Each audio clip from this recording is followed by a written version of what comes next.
The Super Mario Galaxy movie is finally here, and it is awesome. So many references, so many little nods, and some surprises at every corner. This film was certainly a roller coaster. This film was an absolute treat to watch. So many little moments made my inner Mario nerd geek so hard. And while this film has some wonderful elements, naturally there are a few flaws, which we will get into. This video will contain huge spoilers for this movie, so if you don't want the surprise ruined, please click off now.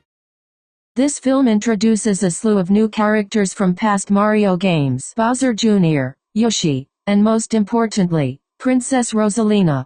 Bowser Jr. is definitely one of the highlights of this film. He's basically a little version of his father, but other than that, he nearly kills Mario and crew at the beginning. Luck was really on their side, but in reality, Jr. is just trying his best to impress his father, while Bowser is very supportive in his son's efforts. He's getting held back from his time after the first film, said time being to chill out and really get in touch with his feelings. Yoshi is definitely more on the cute side. So many little moments with him just made me and a bunch of the audience giggle, with his little origin on how he got in the warp pipe being very cute, and I'm still shocked about it. But Donald Glover does a very good Yoshi impression. He becomes a companion of Mario and Luigi. Toad has some weird beef with him that really doesn't end up being resolved. Overall a cute character, but without a doubt, the one I'm most divided on is Rosalina. On the plus side, Brie Larson does an A+ performance. She strikes the fine line between sweet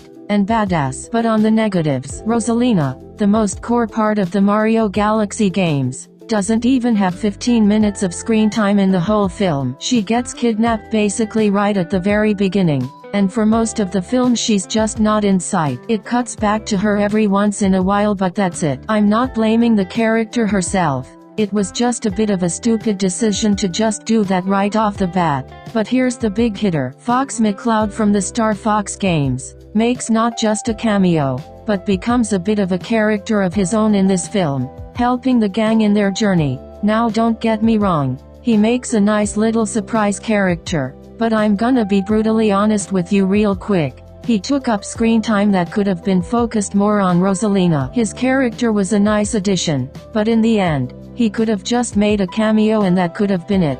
Now about the final battle. It was an awesome fight. Bowser gets taken out in classic Mario fashion at first, and it seems like the good guys won, but at what cost? Jr. grieving his father's demise, with Peach and Mario's face showing nothing but pure guilt and regret. Not long before freaking dry Bowser arises from the lava, and that's when it truly begins. Jr. almost gets taken out as well before Mario gets a power-up and saves him last second. Now here's my problems with this film. The pacing still isn't the best. Just like the last film, there's not much time for each scene to breathe before we have to move on to the next set piece. The film is going Mach 20 from one scene to another and leaves a lot of stuff untouched. And along with the pacing, this film has a lot of other elements from the Mario games other than Galaxy. Now that's fine, as long as it doesn't take up space for the real deal. This film, with its pacing, weird-ass writing choices, and cameos from other franchises,